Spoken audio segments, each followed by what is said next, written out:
Hey guys, it's Jessica Fury, host of Dumb Girl Podcast. Tune in every Monday for new episodes. Don't forget to like and subscribe.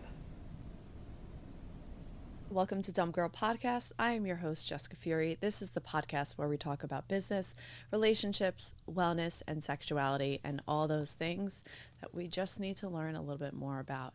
Today, I have this amazing guest. Her name is Tanya Dahl.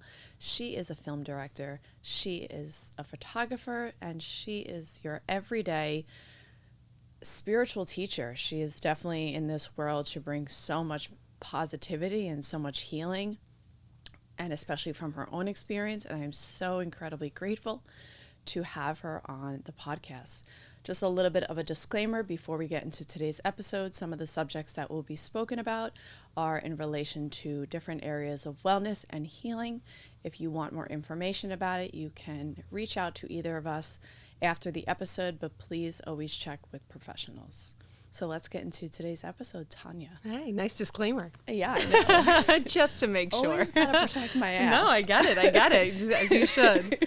As you should. I think we were talking about changing all these careers, and I was mentioning now I'm in real estate, and I'm always like, protect your ass. Like, always put it back onto just like protecting ourselves. And you come from such an incredible background. Just introduce yourself to the listeners. And yeah.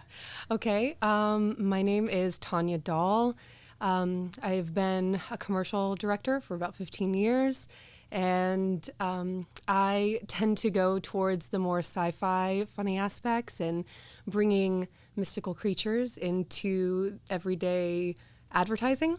And now I am venturing out into a new spiritual field, and which is not actually new to me. It's something that I've been doing since I was a child, but now I'm just comfortable enough to actually go forth with it and not care what anybody thinks. So, yeah. And what does that mean? Like, you're just going forth with it, and you don't really care what anybody thinks. What does that mean? Well, so growing up, when it comes to like the spiritual aspects, I've always had extrasensory abilities. So I've always seen ghosts. I've been able to read auras. I have premonition dreams when people die, all kinds of stuff. And these are things that I kept really, really hidden, and also caused me, because of social programming and people telling me that it's scary, right? That's not right, or that's evil, or that's whatever it may be, people's own personal ideas being like pushed upon me. I suppressed all of it and lived in a constant state of fear when the next ghost sighting would happen, or when I would have another premonition dream, or whenever anything would happen like that. And just like for a tiny little story, when I was in college, I was in a speech class and I had to give a speech on something, and I changed my speech at the last minute to auras. And I was like, when you're in class and everybody's heads are glowing, and everyone was like looking around like, what is she talking about? And I'm like, okay, well, put your fingers together and like focus on the tips of your fingers and then pull them apart. I'm like, do you see like the rainbow light coming in between your fingers? And everyone's like touching their fingers together, like, what is she talking about? And I'm like, that's an aura. And I was like, oh my God, nobody understands me. Everybody thinks I'm a total weirdo. And this is the first time I was going to film school. So I thought that it would be a more open crowd, an artistic, creative crowd, And I was met with a lot of resistance, for sure, to something that wasn't even that crazy to me. But I did walk out of the class, and my friend Kalai came over to me, and he goes, "You and I are going to be friends." And I was like, oh, at least I made one friend out of it. So, But before getting into this whole spiritual and extraterrestrial, take me further back. Like, are you from here? Because I'm originally from New Jersey, and I think sometimes when I talk about like the spiritual stuff, it is so normal for Los Angeles. I can be like, I take plant medicine and I'm doing ceremonies and I'm listening to ayahuasca music, and people are just like, well, whatever, it's normal. Like, everything is just so normal here, so, and when I talk to people that, not like they don't live here, but if I talk to people back east, they're like, that's such an LA thing. That's such an LA thing. And I'm like, really? Like, is it? Like, so can you just take me back? Like, where did this all start? Are you from here? Like, what brought you to where you are now with it? So I was born in Southern California in a place called Glendora. And when I was like 9 years old, my parents moved me up to Santa Cruz because they wanted to get me away from the smog. Because back in the day, Los Angeles, or at least Glendora, had smog days where the smog was so bad that you weren't supposed to go to school or go out of your house. It was really, really bad. And my parents were like, we need to get her away from this. So we moved up to Santa Cruz, which is in the Bay Area near San Francisco. And my parents they're like hippies at heart, but my dad's like a motorcycle mechanic and like a all around creative. And my mom's a creative too, but she like hides it. But they're both into holistic ways of healing. Like if I ever had anything wrong with us, me and my parents, it was like, oh, take echinacea or vitamin C, or your throat hurts, take honey and lemon. Like we never used medication. So I kind of grew up with a family that worked with a lot of holistic stuff. Not everything, but I feel really blessed to have parents that ventured that way. So yeah, and Santa Cruz is like a little hippie town. It's where Lost Boys was filmed. I don't know if you've ever seen The Lost Boys, that like movie from the 80s with the vampires. I don't know. Oh. But I know the Lost Boys, the hip hop group. Not what I'm talking about. Not what I'm talking about. It was a vampire movie, but do these guys dress like vampires? No, they had like this very famous song called Renee. So Okay. if you know that song, it's I think they're from the East Coast. I think they're from New York. But okay. Anyway, tell me about the Maybe it's like an East Coast thing and I just don't know. Not. I'm not. No, okay, not. I just People don't know. About Lost Boys. Okay, sorry, I just don't know. But it's Boyz. Oh, of course it is. Wait, were they a boy band? Yes, it's a hip hop. Well, it's hip hop. But were they like a boy band? Like, did they do dances and stuff? Because with a Z at the end of their name, that sounds like they did dances. Backstreet Boys type of dancing. It's like hip hop. Like you move your shoulders, you move your body. Is that how hip hop is? You do like a little bounce with the shoulders.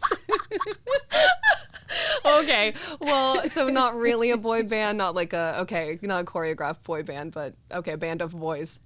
Gotcha. Yes. Okay. I guess so. Gotcha. But not a band. Drop the band. Hip hop artist. But isn't that kind of a band still? No, I don't think that hip hop artists go by band. I think that band is like drums, guitars. But NSYNC wasn't.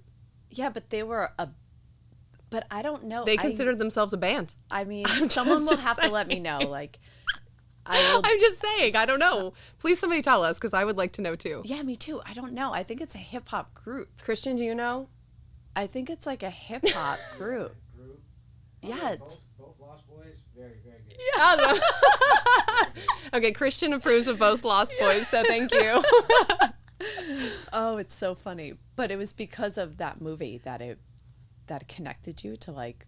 No, not at all. No. I've been like a weirdo kid my whole life. Like, are you talking about like the spiritual aspect of it? Whatever. I mean, you were talking about the vampires and the Lost Boys. So. I mean, maybe my parents just like subconsciously moved me up to like a very weird haunted place. But, I was seeing ghosts and having weird stuff happen in my life since the first time I remember is like 5 years old. Like we had really weird stuff happen where the bathroom door would shut and my mom would like try to open it, but there would be a hamper with heavy stuff in it pushed up against the door, but there's no way somebody could have done that. There's a bathroom window that's maybe like 8 inches across on the other side of the bathroom. There's no way somebody could have pulled it, into so there's like a lot of just strange things. And like when I was really little, I was trying to go to sleep and I saw this woman walk across the hallway and I was like, oh my God, I thought it was my mom, but she was in a big long black dress. And so like I followed her outside and fell asleep in the doghouse. So that was like the first time I remember. Like the doghouse? Yeah. Oh, okay. Yeah, actual doghouse. Okay. We had like 3 black German Shepherds and they had a big doghouse and I somehow found my way into there and fell asleep after following the ghost. So that was just, it's always been that way. And I always used to think I would just move into haunted houses, but they say people are haunted, not places. So I don't know if that's real. I feel like everybody has the ability. It's just like some people are just a little more open to it. So fast forward, you went through your teenage years, you were just like, whatever, you just put it past you, you're like, oh, whatever, Halloween, I'm just going to enjoy, the spirits and all that stuff. And then you go through your 20s, you have this experience in college. Yeah. And then were you just like, wait, I need to connect to this. Like, I need to move into this place of connecting to this thing that's going on with this. I never knew it was a possibility to, just as I didn't know growing up that directing was a real career, I didn't know that you could actually connect to like your spiritual side, and that seeing ghosts and stuff like that was actually you being in tune with stuff. So like when it comes to extraterrestrials, right? So ETs or aliens or whatever people call them, my dad always watched the X-Files, and every time I heard the song play, I was like, no, it's so scary. And I would like cover my ears and run to my room, like since I was a child. And so I had this like big like fear around anything that was extra dimensional or supernatural or something like that, because it was in my experience as a human, like constantly. And even in my directing, when I possibly could, I would bring in monsters or aliens or supernatural things into the experience and put them in a sort of like funny or comedic light in order to kind of break my own fear. But it wasn't until, actually it wasn't until I met my fiance. I met him the day after Christmas randomly at a Starbucks. And when he and I met up, we were actually just friends in the beginning, and we started talking, and I was like, oh yeah, I see ghosts, I'm terrified of aliens, I have ADD, OCD, blah, blah, blah, blah, blah, I have back injury, I have all this stuff. And he goes, what the hell, we have the same story, I need to take you to plant medicine, like you need to come to plant medicine. And he's like, have you heard of ayahuasca before? And I was like, actually, this is really strange, because my friends Eric and Danielle had just mentioned ayahuasca, and they had done it, and it was really amazing for them. And then I did an Akashic Records reading, this really amazing Akashic Records reader, Anne.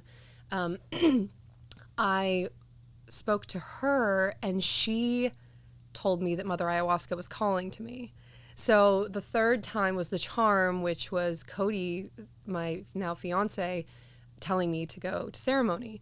And I originally was like, no, I have to go to Peru, I have to do this the right way or whatever. But I ended up going to an American shaman who, and the only reason I went is because Cody's mom was going.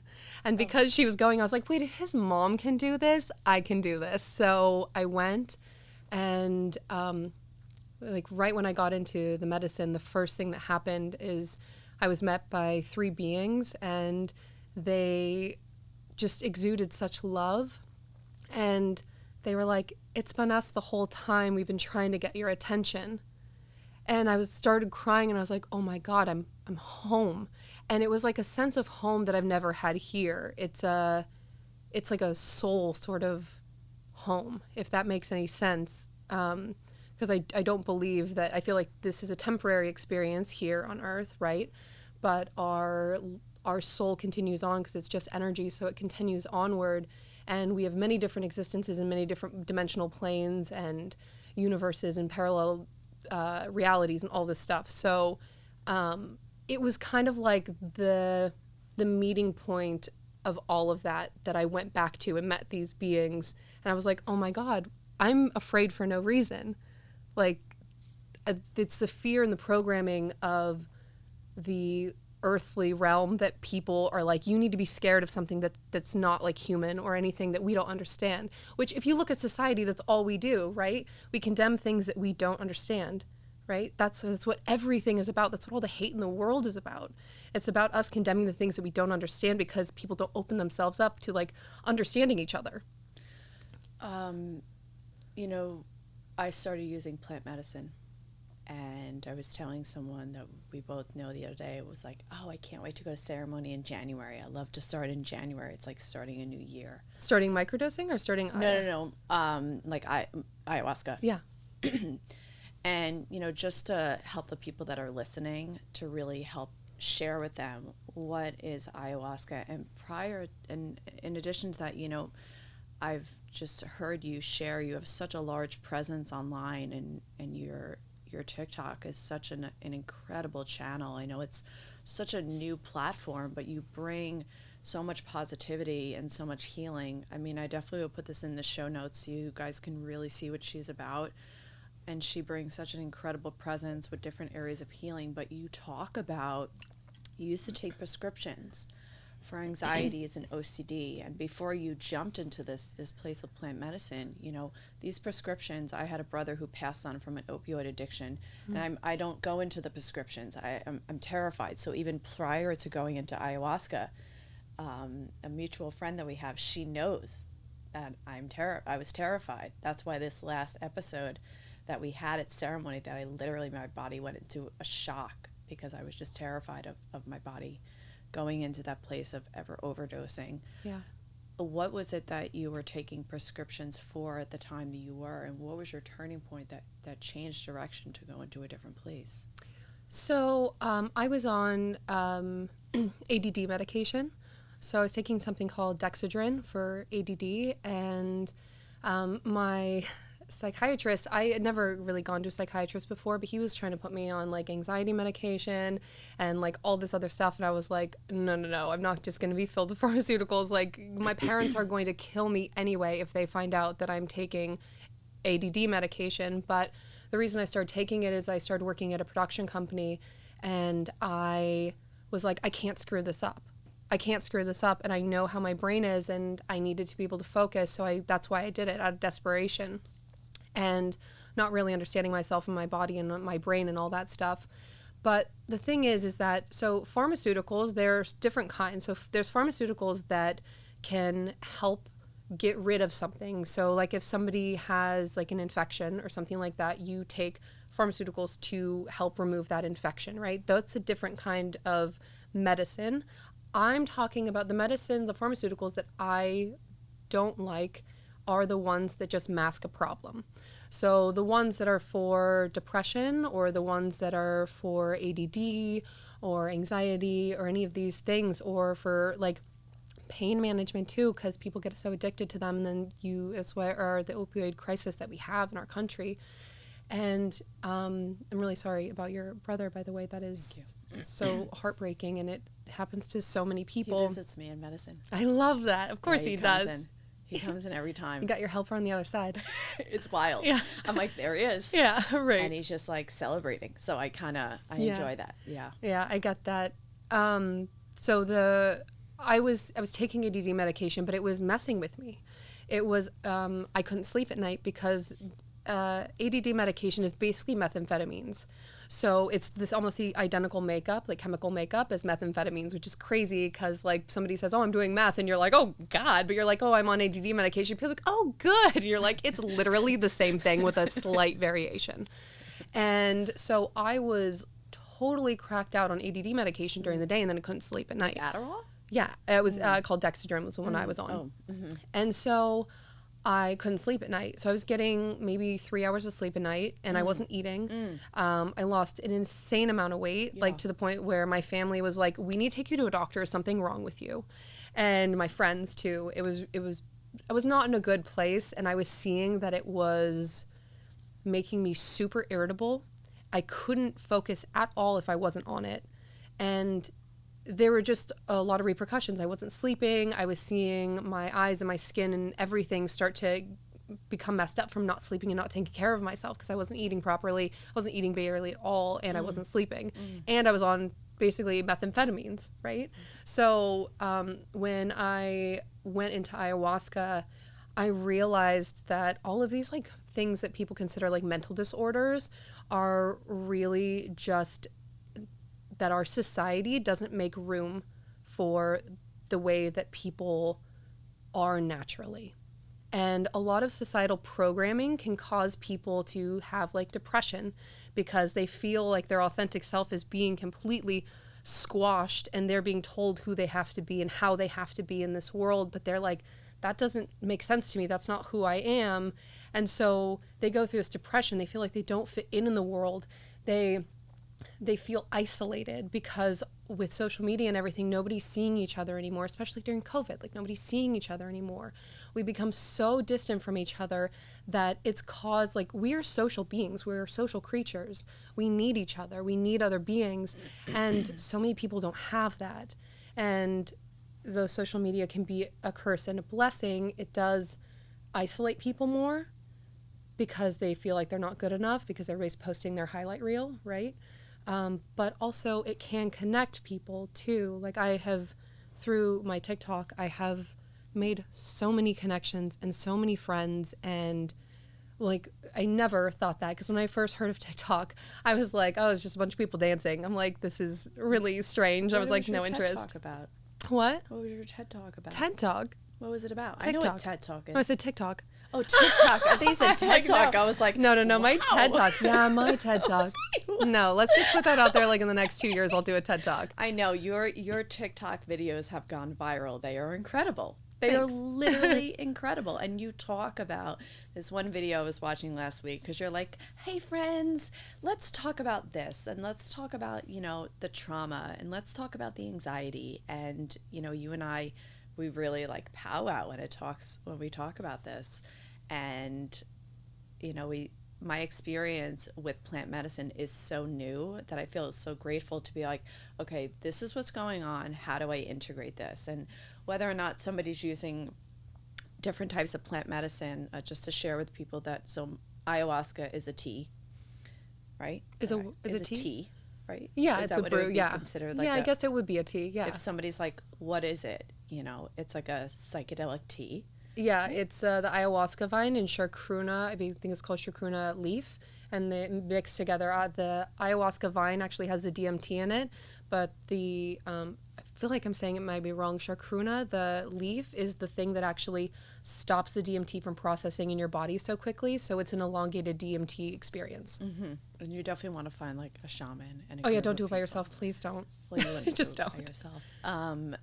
But it's, in addition to that, do you practice other plant medicines? I know that I've shared with you that I microdose psilocybin, and it's been incredible. I've probably turned it on to tons of people that I'm like, whoa, like, I'm not a guru, I'm not an expert on this, but I've just shared so much with others with like my anxiety and certain like experiences of depression, just a lot of being overwhelmed with a lot of like new and uncertainty and certain, I guess, traumas that the medicine has brought up that I'm still healing. And you were sharing with me that you have been confronted in ways with the medicine that you healed your trauma and your anxiety and your OCD. And how did you integrate those messages to your everyday? Because sometimes that can be like, what are all these things I'm being told?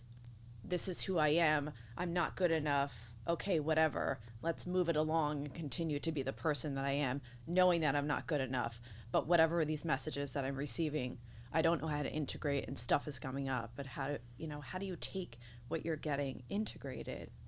So I think the main problem with people doing any sort of like therapy work, and I think plant medicines are just expedited therapy, is that people think they're supposed to be healed overnight. But so like, I'm 37 years old.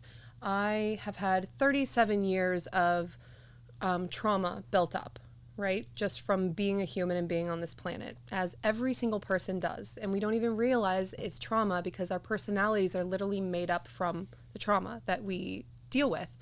And it might not even seem like trauma, but to like a child who's just learning how to be a human on Earth, a trauma could be like their parents being like, no, don't touch that, be quiet, don't do that, that's weird around people and whatever. That creates trauma because trauma is a slow removal from our authentic self, right? So we're told like not to be a certain way. So when it comes to any sort of therapy or plant medicines, really it's becoming in contact with your childlike self so you can start to parent your child's self to move through the trauma. And that's not going to happen overnight because you have had however many years of trauma built up. So it's really learning how to be really gentle with yourself and sit with the trauma when it arises. So something that is that I always tell people to do is be the observer of your reality. So who's piloting your avatar, right? Imagine your body is just like an avatar in like a game. Who's piloting it? Who's like the controller of the game? Because if you think about listening, right? Who's listening? Like, think about it. Who's actually listening right now? And that gets you further and further and deeper into yourself. You're like, oh, this isn't really just my body listening. There's somebody else listening. So understanding that pilot is inside your avatar, and you become a conscious observer of every single thing around you as it is a game. So imagining that we're in a game, and everything that comes to you, every person that passes by and says something, every relationship, every moment is designed for your personal growth. So it is trying to move you along. And if you become the observer and be present, that's the whole point of being present, is that when you're present, you are able to be in the here and now and observe everything in your senses, sight, smell, hearing, touch, like everything, right? All of your senses. You are able to be so present and so focused that you are able to take in the messages around you. Like they say, the person in front of you is a mirror for yourself, right?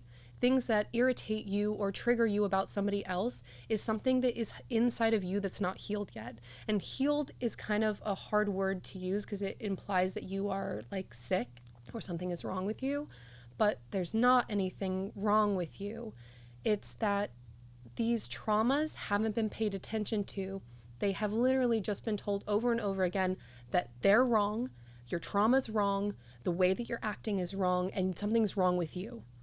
So when you become the observer of your reality and you watch traumas or you watch things trigger you, right? When you get really upset about something, the best thing you can do is sit with it and start to parent the child. So you go in and you sit with that feeling, and then you find the earliest memory of that feeling that you can remember. You can go back in like 5-year increments, which is the easiest. Like, okay, in the past 5 years, when's the last time I felt this? Okay, in 10 years, when was the last time I felt that? Okay, and you go further and further into the farthest memory that you can possibly reach. And in that, you will find something that is the trauma trigger. And usually it happens when you're really little, under the age of 10, usually or before the age of 7. And you can actually go in through meditative process and speak to your child self. And this is like the wildest thing ever because it sounds so like woo-woo and weird, but it works. It really works, sitting without judgment, sitting and talking to the traumatized child inside of you. And it might even seem like now as an adult being like, oh my God, that traumatized me? Like that doesn't seem like a big deal, but it doesn't matter. That's judgment. It traumatized the little you, right? The sitting is, you're only referring to meditation, correct? Just sitting in general, just being present in the moment, which meditation is just that anyway. Yeah, but I mean, we're also living in a world where, I mean, I've been in fitness for almost 20 years and I've heard every excuse possible for somebody not to meditate. Every excuse possible why somebody doesn't work out when I'm not there. Every excuse I've heard. And, sitting with something, and I think that you and I started talking about this because I've shared some of the things that have been coming up from taking medicine and integrating things. I do go to therapy because it is helping me, and she is a supporter of plant medicine. So she supports that I use it, and that's awesome that you found a therapist like that. Well, I've shared this with people that when the therapist asks me what's my goal, I also am very straightforward and I say I practice plant medicine, and do you support it? And if they support it, then they will integrate it. If they don't support it, then they most likely will not take you on as a client. So I'm straightforward because that's a part of my healing, and that's what I choose to do as my healing. And that's smart to be straightforward because I feel like a lot of people hide stuff from therapists until like it comes out like 10 years later and they're like, oh, okay. Well, that straightforwardness can sometimes be a lot for someone to take. And a lot of those things is what I've been experiencing with things coming up. And I'm almost like, yeah, I'm sitting with this, but what does it mean? Like I was explaining to you, I was like, wait, I was just fine. Now I'm like laying on the floor crying. Mm-hmm. Like now I'm emotional to this. Now I'm reactive to this. And it's almost like observing it is great, but it's like I was saying this to you. I'm like, people go into plant medicine because they want to shatter the ego. They want to shatter that part of them that either needs to be healed, doesn't want to be depressed anymore, wants to find that part of them that just want to be like alive and full and present in the world. And they want to be in their best self every day. Like they're like, how can I move past these things? And it's like, when does the shattering happen? Okay, so this is actually like a problem that I have, that people keep saying, oh, I need to like kill my ego. I need like an ego death. Yeah. And honestly, you're not going to ever get rid of your ego. Your ego is your human self. So it's society, it's the world that we live in. So the ego is a great, like a great teacher, like a really great teacher. When you shatter the ego or have an ego death, really what you're doing is becoming aware of the ego. So you're becoming aware of it as a separate entity. So you realize that there's a soul inside of you. There's somebody else piloting the avatar, right? And then there's the ego, which is like your human body. It's kind of like the earth soul.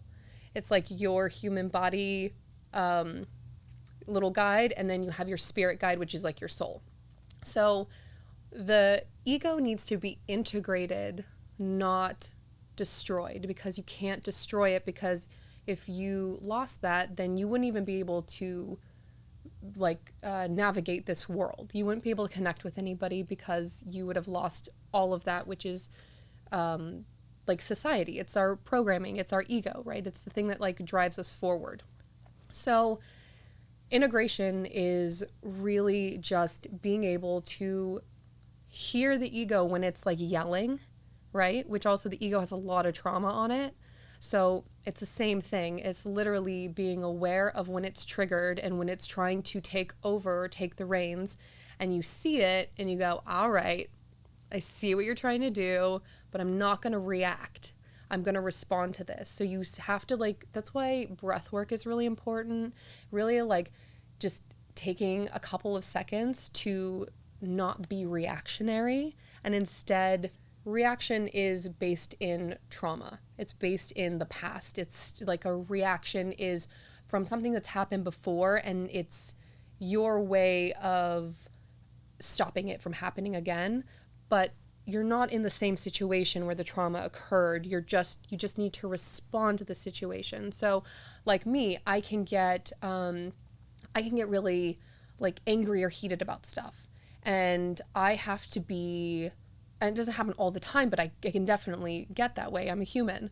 And like my partner will be like, all right, Tanya, you're reacting, and then I'll be like, shut up. Oh, and I'm like, I just need a second. And then I go away, and then I'm like, okay, I'm not responding to this. I'm reacting to this. Where is this coming from? I sit with it for a second, and then I come back out. I'm like, sorry about that. Like, I understand, what I was doing is just taking old feelings and putting them into this moment. I was just triggered, right? So nobody's going to be perfect. There's no such thing as perfect. There's no such thing as never being reactionary. You are a human living in, especially if you're living in a city. If you're a monk in the middle of the woods with a bunch of other monks, great. Maybe you're not going to be triggered because everybody else is chill too, right? Everyone's chill. But we live in the real world where there's a bunch of people who are on their own mission, especially in Los Angeles, right? Big cities. Everybody's kind of doing their own thing, and they're very just thinking about themselves and nobody else. So there's some beats going on out here. Yeah, I don't know. It's just that, what was I saying? Now I forgot. Integrating into Los Angeles and bigger cities. And, it's there's actually, I was reading something last week, and it said that even the monks are triggered. That makes sense. And they come back to their breath, but they're also meditating for many hours at a time. And, it's sitting with things coming up is a lot of work. It's a totally different work than creating a business, starting a new career. It's, being in a relationship is probably almost something that I would compare it to doing the work for myself as much as the work is to be in a relationship. And it's, I think within my experience of the things that I've experienced with the medicine and also just relationship stuff of we can help each other heal But when we're confronted with our own stuff, we almost don't want to go back into that place. Because sometimes I'm like, I said this to you, I was like, oh, it's my ego. Oh, it's my insecurity. Oh, it's my anger. Oh, it's my frustration. Oh, it's my fear. And you're like, no, it's your work. It's your healing. It's like you see it in such a positive way. And for someone who's new to this, or somebody who wants to get into this, where they're like, I see this as something that wants to be healed. So how do I go forward with it if I'm already observing what it is? You know, it's like one of those things. I was joking around with someone the other day. I was like, if I can pray it away, I would pray it away, and it probably would already be gone. You know, so what are some things that you help people, or what has helped you work through those things, those reactions, those traumas? So, a lot of times people think that they're being present, and they think that they're actually being the observer of their world, but they're viewing it through the lens of judgment based on their own past experiences. So, truly becoming like an observer of your reality, you can even try it for just like a day, right? Literally walk down the street, be completely open without judgment to every single thing that comes towards you, everything. Any conversation you hear in passing, bugs or insects or birds or anything that's flying around, the way that the wind feels, the emotions that come up, the thoughts that come into your head, all of that stuff. So our inner guidance system is our intuition, right? So I believe that when we come here, we are literally just split from our higher self. So part of us stays in the spiritual realm to be able to speak to us and guide us. That's our intuition. And then our physical body is like the little avatar, and that's the part that we're running around this like game in. So we're constantly being whispered messages all day, every day. But we get so stuck in not paying attention to what's happening and what we're feeling and stuff. We put so much judgment on it.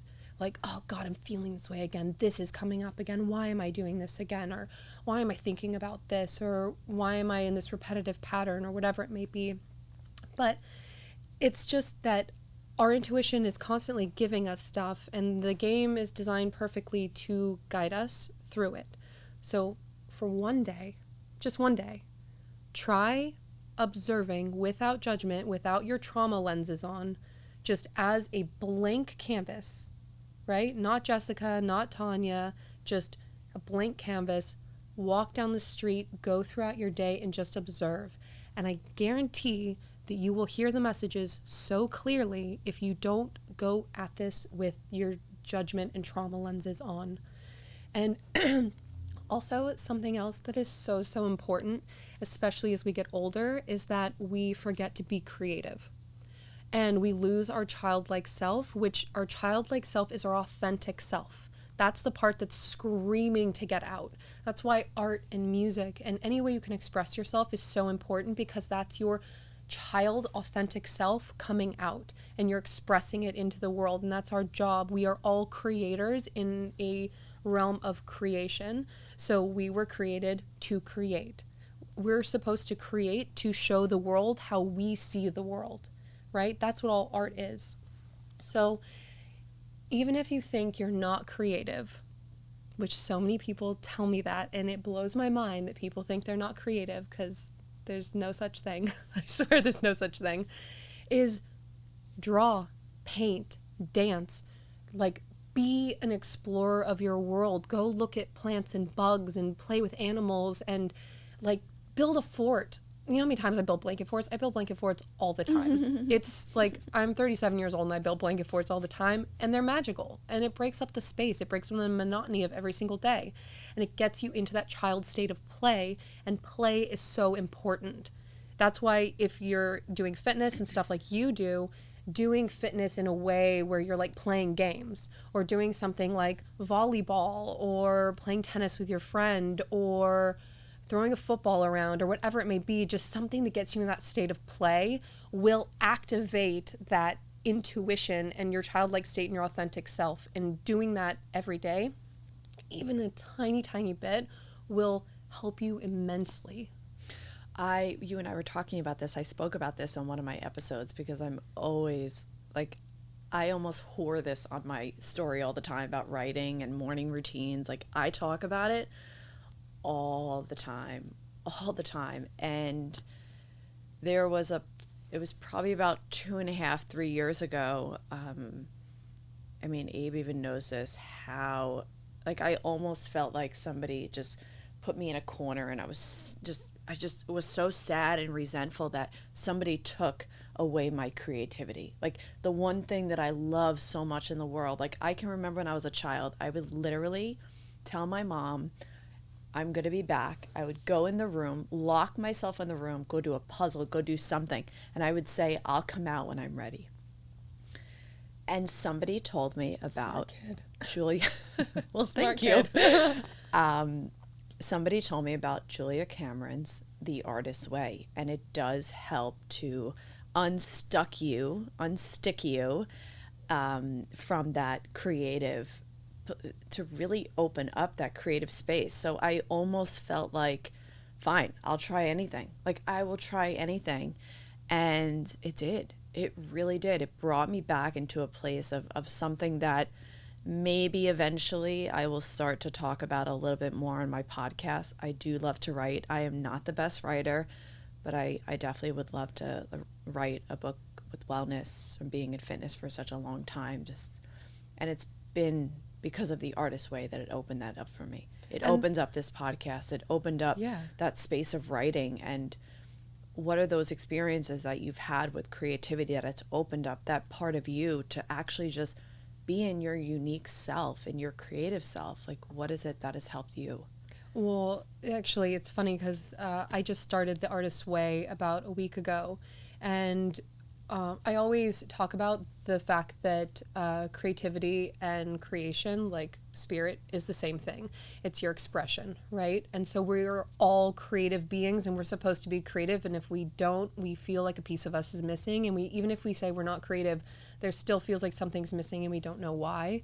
The Artist's Way is really beautiful because of the fact that the free flow writing that you do.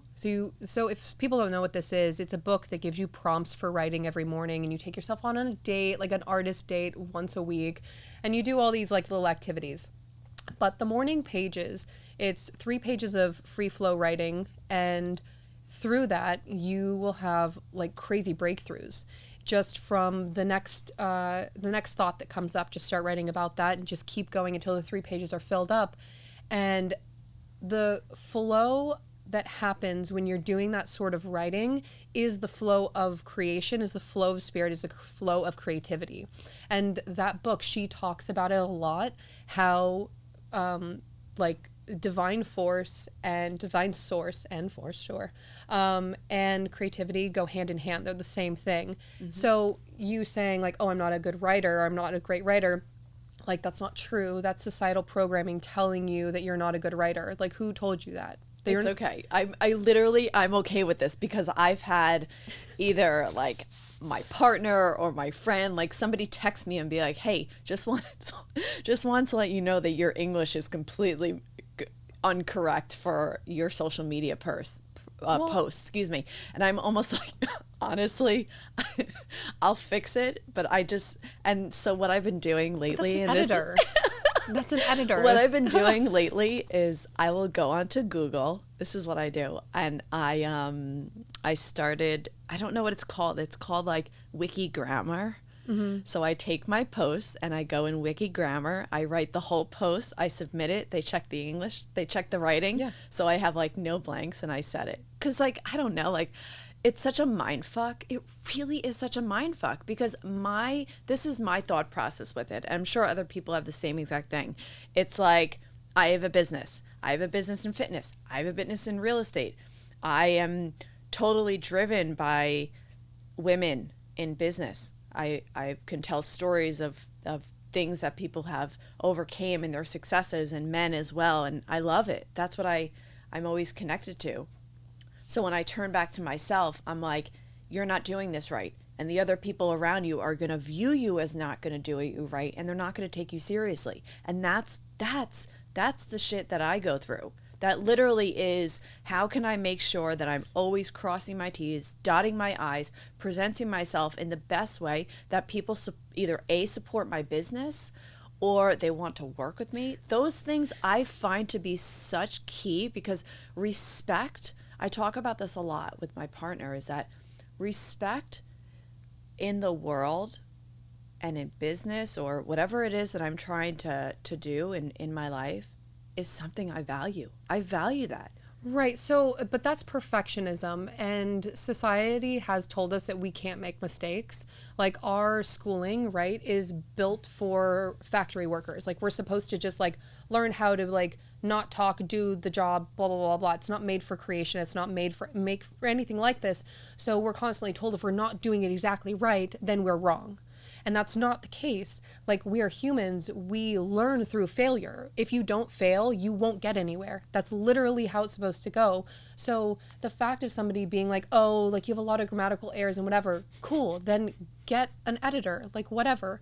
But that it's just, I honestly believe that the more vulnerable and real you are, the more people will appreciate it, because people are so afraid of being vulnerable and being authentic and honing up to being like, oh, I make mistakes all the time. Oh, I'm just like a normal human. There's, you know, our social media, especially Instagram, when that was like huge, was something that made everybody believe that they had to be perfect all the time, and that they could only present their perfect face to the world, and that's like not the case. And I feel like things are changing now, and people want people to be vulnerable and to be real humans and to talk about things a different way.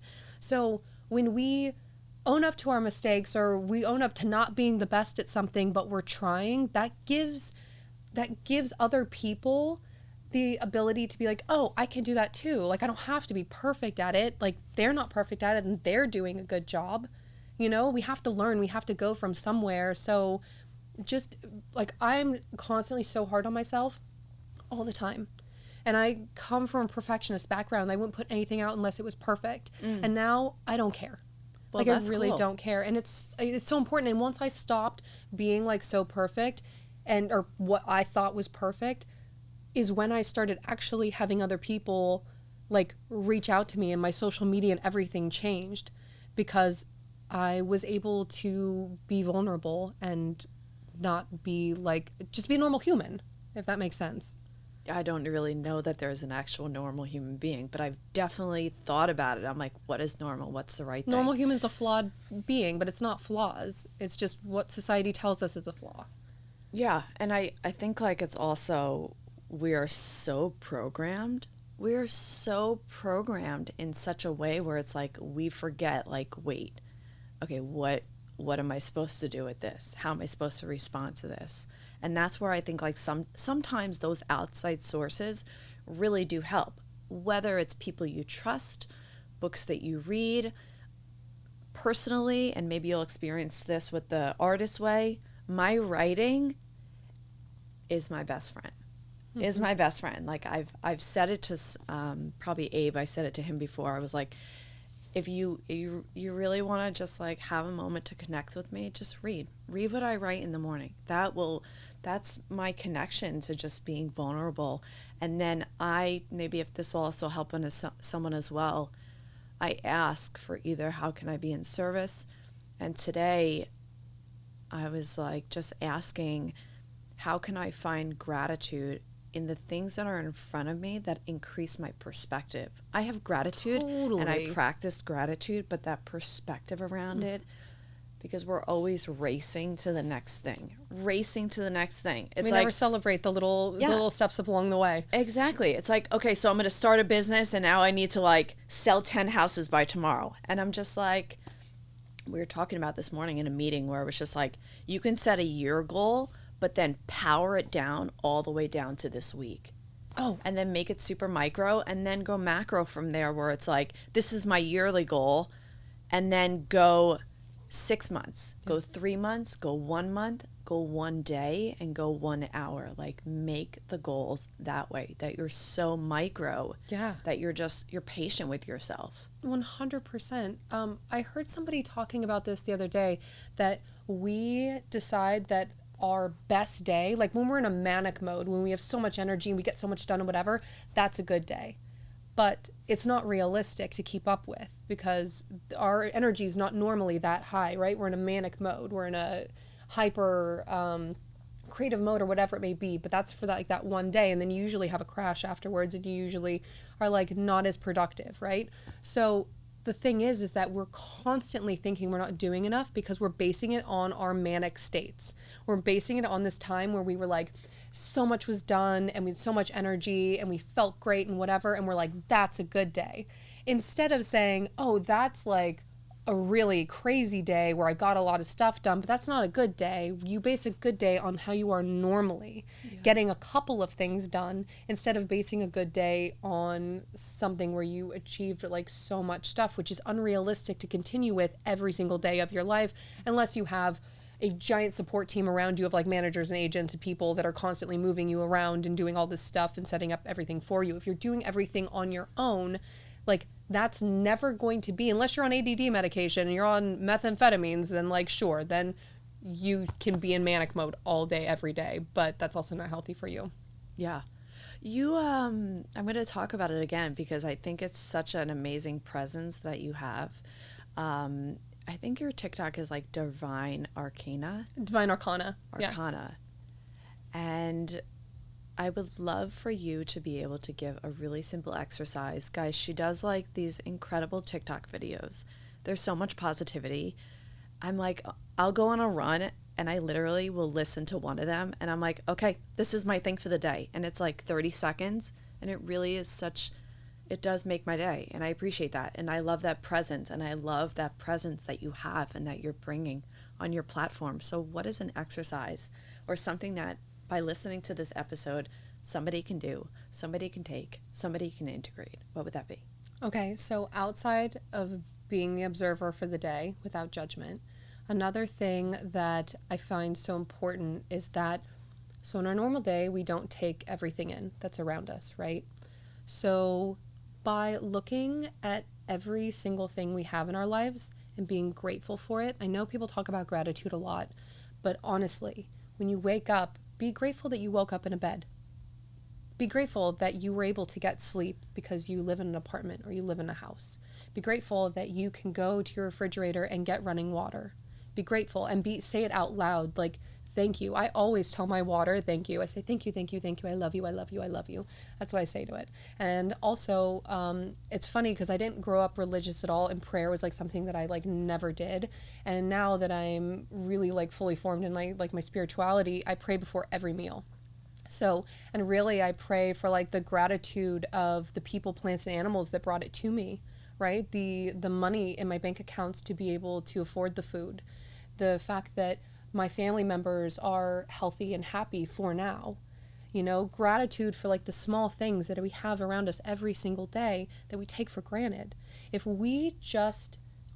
everyone just took a moment to see all of the small little blessings that they have in their lives, instead of just focusing on the negative all the time, which is so easy to do, then we would be filled up and our cup would be overflowing.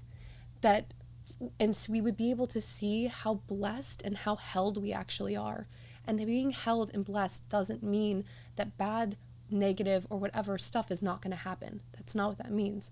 But being grateful for the moments when you are able to be grateful for everything around you and able to see everything because something bad's not happening. That is so important. So try it just at least for a day. Just everything that you experience, putting on your clothes. Be grateful that you have clothes. Be grateful that you can put a jacket on if it's cold outside. Be grateful that you can call a friend, that you have a friend to call, that you can go outside and you can put your feet on the grass because you have grass.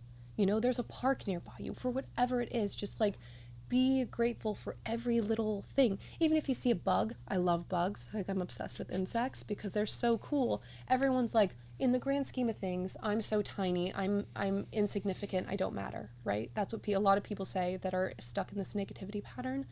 But our world wouldn't work without the microbes. It wouldn't work without the insects. It wouldn't work without these small things that we pass up every single day. Every one of them has a very important job that keeps our earth running. So being grateful to each and every one of those makes you realize that you're a part of something much greater and much bigger, and you play an important role in the creation of everything. That was so sweet. I like started to tear up. I was like, oh my God, that's so sweet.